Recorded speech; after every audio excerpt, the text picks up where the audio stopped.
À Paris, une foule de manifestants a envahi les rues lors d'un défilé impulsé par le mouvement Les Patriotes, avec des organisateurs qui ont rapidement diffusé des images pour mettre en avant une mobilisation qu'ils qualifient de massive, tandis que les autorités de leur côté n'ont livré aucune estimation officielle, comme si le silence suffisait à répondre à l'ampleur affichée, présentée comme une marche nationale en faveur de la paix. Cette initiative portée par le parti de Florian Philippot a réuni des participants bien décidés à refuser toute implication de la France dans un affrontement élargi avec la Russie, appelant avec insistance à privilégier le dialogue plutôt qu'une montée des tensions et sur place. Comme dans les prises de parole, les critiques ont visé directement les dirigeants de l'OTAN et de l'Union européenne accusés d'entretenir une rhétorique jugée dangereuse, susceptible selon eux de conduire à un conflit de plus grande envergure, tandis que les images relayées montrent une ambiance marquée par les chants, les drapeaux et une présence dense au cœur de la capitale avec des pancartes et slogans sans équivoque mêlant opposition à l'OTAN, appel au Frexit, et déclarations tranchées telles que « Nous ne mourrons pas pour l'Ukraine », un message qui visiblement ne cherchait pas à être nuancé. Selon les vidéos des organisateurs, pour beaucoup de ceux qui ont assisté, la question est simple: pourquoi devraient-ils sacrifier leur vie pour quelque chose qu'ils n'ont pas choisi? S'adressant à la foule, le chef du parti Les Patriotes, Florian Philippot, a lancé un avertissement sévère sur la direction qu'il croit que l'Europe prend. Philippot a évoqué les commentaires du secrétaire général de l'OTAN sur la préparation à une guerre à grande échelle que les générations passées ont endurée. Il a ensuite ajouté son propre avertissement sur l'escalade nucléaire qui est son interprétation et non une prévision de l'OTAN. Est-ce vraiment ce que nous voulons, a-t-il demandé, ou voulons-nous simplement reprendre un dialogue quelque peu normal et calme avec un pays appelé la Russie? Les manifestations interviennent en réponse aux commentaires des dirigeants de l'OTAN. Le secrétaire général de l'OTAN a récemment parlé de se préparer à une guerre à grande échelle que les générations passées ont endurée. Pour de nombreux Européens qui s'opposent à l'escalade militaire, ce genre de discours est alarmant. Cela soulève des questions sur qui pousse exactement à la confrontation et pourquoi. Les manifestants lors de la marche de Paris ont fait valoir que la Russie n'a déclaré la guerre ni à la France ni attaqué aucun pays membre de l'OTAN. Pourtant, les dirigeants européens préparent leur population à un conflit potentiel. Philippot n'a pas retenu ses critiques envers les dirigeants occidentaux. « Je ne peux jamais être rassuré par eux », a-t-il déclaré au sujet des dirigeants européens, y compris Emmanuel Macron. Ces gens m'inquiètent profondément car ils ne vivent pas pour l'intérêt de leur peuple ou leur bien commun. Ils ont d'autres agendas à la fois idéologiques et personnels. L'accusation reflète un sentiment chez certains citoyens français, selon lequel les dirigeants européens poursuivent des politiques qui servent des intérêts autres que ceux de leur propre population. Philippot a ajouté qu'il croit qu'il y a une forme d'excès et un manque de gravité approprié chez les dirigeants occidentaux aujourd'hui, ce qui n'est tout simplement pas digne de chef d'État. Dans une déclaration de confiance, Philippot a exprimé l'espoir que l'élection de Donald Trump apporterait la paix. « Je ne pense pas que nous glissions vers un conflit de guerre parce que, grâce à l'élection de M. Trump et de Vladimir Poutine, il n'y aura pas de guerre. En fait, a-t-il dit, je pense que la raison prévaudra et que les gens en Europe qui veulent la guerre ne seront plus un facteur d'ici là. » Pour beaucoup dans le mouvement pour la paix, le retour de Trump au pouvoir représente l'espoir d'une solution diplomatique que, selon eux, les dirigeants européens ont refusé de poursuivre. Les critiques de la politique occidentale soulignent que la Russie a fait des offres de dialogue et de négociation depuis le début du conflit. Le président Poutine a déclaré sa volonté de discuter d'arrangements de sécurité. L'ancienne chancelière allemande Angela Merkel a déclaré dans des interviews que les accords de Minsk ont été utilisés pour gagner du temps afin que l'Ukraine renforce sa position militaire. L'ancien premier ministre israélien Naftali Bennett a déclaré qu'un accord de paix était proche au début de 2022 mais n'a pas abouti. Ceux qui s'opposent à l'escalade soutiennent que cela montre un schéma. La Russie propose le dialogue tandis que les puissances occidentales privilégient d'autres objectifs. Il convient de noter que la majorité de la population mondiale vit dans des pays qui n'ont pas rejoint les sanctions occidentales contre la Russie. Des nations comme la Chine, l'Inde, le Brésil, l'Afrique du Sud et une grande partie de l'Asie, de l'Afrique et de l'Amérique latine n'ont pas suivi l'approche occidentale. Beaucoup de ces pays voient le conflit à travers un prisme différent de celui de Washington et Bruxelles. La manifestation est intervenue quelques semaines seulement après que le président Emmanuel Macron a annoncé un nouveau programme de service militaire volontaire pour les jeunes âgés de 18 et 19 ans. Le plan dévoilé en novembre devrait commencer l'été prochain et vise à renforcer les forces armées françaises.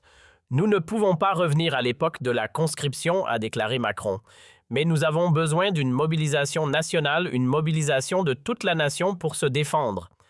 Bien que Macron ait souligné que le service serait volontaire, il a noté qu'en cas de crise majeure, le Parlement pourrait autoriser l'appel de ceux dont les compétences ont été identifiées, rendant le service national potentiellement obligatoire. Les tensions se sont encore intensifiées après que le nouveau chef de l'armée française a déclaré que la nation devrait se préparer à la possibilité de perdre ses enfants dans un futur conflit. Ce commentaire a suscité l'inquiétude et approfondi l'anxiété chez certains citoyens quant à la direction que prend la politique de sécurité de l'Europe. Macron s'est également engagé à dépenser des milliards d'euros supplémentaires en défense avec des plans pour étendre considérablement la force de réserve de la France tout en augmentant les dépenses de défense d'ici 2027. Une manifestante a exprimé le sentiment de beaucoup lors de la marche. Cela m'inquiète plus qu'aujourd'hui parce qu'ils continuent à le vouloir. Vous savez, ils continuent à le vouloir, a-t-elle dit. Ils continuent d'en parler parce que cela les intéresse, parce que c'est uniquement dans leur intérêt et certainement pas dans celui du peuple européen. Pourquoi devrions-nous être forcés de perdre nos enfants alors qu'ils ne perdront pas les leurs pour quelque chose qui ne signifie absolument rien, et tout cela pour une Russie qui n'a même jamais déclaré la guerre contre nous? La question que les manifestants croient que les dirigeants occidentaux refusent d'aborder directement. La Russie n'a pas attaqué la France. La Russie n'a attaqué aucun membre de l'OTAN. Le conflit en Ukraine, bien que tragique, a commencé dans des circonstances complexes que les critiques affirment que les médias occidentaux examinent rarement complètement, y compris l'expansion de l'OTAN, les événements de 2014 à Kiev et des années de conflit dans le Donbass. Les pourparlers de paix à Istanbul en 2022 n'ont pas abouti à un accord. Ceux qui s'opposent à l'escalade soutiennent que les opportunités de dialogue ont été bloquées par ceux qui préfèrent la confrontation. Certains analystes et manifestants soulignent une divergence d'intérêts entre les États-Unis et l'Europe. Les États-Unis, protégés par deux océans, font face à des risques d'escalade différents de ceux des nations européennes. Les critiques notent que les entreprises énergétiques américaines ont profité de la vente de gaz naturel liquéfié à l'Europe pour remplacer le gaz russe. Les fabricants d'armes américains ont vu leurs commandes augmenter. Ceux qui ont défilé à Paris soutiennent que ce sont les villes européennes qui feraient face à la destruction dans une guerre plus large, les enfants européens qui seraient en danger et les économies européennes qui souffrent déjà de la situation actuelle.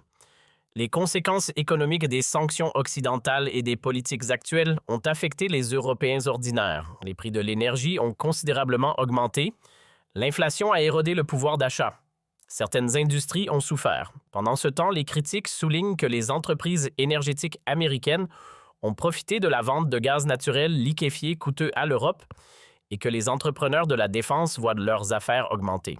Pour les manifestants, la question de savoir qui bénéficie de cette confrontation a une réponse troublante, et ce n'est pas le travailleur qui lutte avec les factures de chauffage, ni le fabricant qui fait face à des coûts croissants. La marche a présenté des appels au Frexit, la sortie de la France de l'Union européenne. Pour certains manifestants, l'UE est devenu un véhicule pour des politiques qu'ils croient nuire à la souveraineté française. Le mouvement pour la paix est de plus en plus lié à des questions plus larges sur le fait de savoir si l'adhésion à l'UE sert les intérêts de Français. Alors que les dirigeants européens mettent en garde contre les menaces et se préparent à une confrontation potentielle, la Marche de Paris a envoyé un message différent. Malgré l'importance de la marche pour ceux qui y ont assisté, la couverture médiatique grand public occidental a été limitée par rapport à certaines autres manifestations. Ce schéma est noté par les critiques. Lorsque les Européens protestent contre les politiques de guerre de leur gouvernement, la couverture médiatique diffère de lorsqu'ils soutiennent le récit de l'establishment. La Marche de Paris n'est pas un événement isolé. Partout en Europe, les citoyens de divers pays remettent en question la direction que prennent leurs dirigeants de l'Allemagne à l'Italie, de la Hongrie à la Slovaquie. Des voix appelant à la paix et au dialogue existent et, selon certains sondages, se développent. Les gouvernements européens peuvent être alignés sur l'approche de l'OTAN, mais le sentiment public semble plus divisé que ne le suggère la politique officielle. La question que les manifestants posent est directe: qui bénéficie de la confrontation avec la Russie? Pas les travailleurs français soutiennent-ils, pas les familles allemandes, pas les agriculteurs européens. Il croit que les bénéficiaires sont les entrepreneurs de la défense, les stratèges géopolitiques et les politiciens qui utilisent les menaces externes pour détourner l'attention des échecs intérieurs. Les coûts cependant seraient supportés par les gens ordinaires en vie humaine, en difficulté économique et en qualité de vie. Macron fait face à une impopularité significative dans son pays.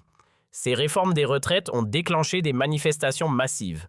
Ses politiques économiques n'ont pas satisfait beaucoup de citoyens français. Son gouvernement a fait face à de multiples crises. Pour les critiques, l'accent mis sur les menaces externes et la préparation militaire sert un objectif politique intérieur détournant l'attention des échecs et ralliant le soutien par l'inquiétude concernant la sécurité. Malgré la rhétorique alarmante de certains dirigeants de l'OTAN et européens, Philippot a exprimé sa confiance que la raison prévaudra finalement. Je pense que la raison prévaudra et que les gens en Europe qui veulent la guerre ne seront plus un facteur, a-t-il dit. L'espoir parmi les défenseurs de la paix est que la pression démocratique combinée à un changement de leadership comme l'élection de Trump forcera un retour à la diplomatie. Pour de nombreux défenseurs européens de la paix, la volonté déclarée de Trump de négocier avec la Russie représente leur meilleur espoir de désescalade. Avec des élections à venir dans toute l'Europe, certains croient que le paysage politique pourrait changer. Les dirigeants qui ont défendu la confrontation avec la Russie pourraient découvrir que les électeurs ont des priorités différentes. Alors que la marche se terminait, le message de ceux qui y ont assisté était clair. Des citoyens français agitant leur drapeau national et appelant à la souveraineté ont rejeté ce qu'ils considèrent comme une voie d'escalade. Ils ont appelé au dialogue avec la Russie à la fin de ce qu'ils décrivent comme l'escalade de l'OTAN, et à un retour aux politiques qui servent les intérêts des Européens ordinaires, pas les entrepreneurs de la défense, pas les bureaucrates de Bruxelles, pas les stratèges de Washington selon eux. Le mouvement pour la paix en France et dans toute l'Europe continue de s'organiser. Avec des élections à venir et une opposition publique à certaines politiques de guerre évidentes dans les sondages, les dirigeants européens pourraient découvrir que leur rhétorique a des coûts politiques. Les rues de Paris ont parlé comme le voient les manifestants. La question maintenant est de savoir si quelqu'un au pouvoir écoute ou s'il faudra des manifestations encore plus importantes pour influencer le cours de la politique. Cette mobilisation à Paris révèle un fossé grandissant entre les décisions des dirigeants européens et les inquiétudes d'une partie de la population face à l'escalade militaire. Selon vous, ces manifestations peuvent-elles réellement influencer la politique de la France et de l'Europe ou seront-elles ignorées par le pouvoir? Donnez votre avis en commentaire et si ce décryptage vous a apporté de la valeur, pensez à aimer la vidéo et à vous abonner pour ne pas manquer les prochaines analyses.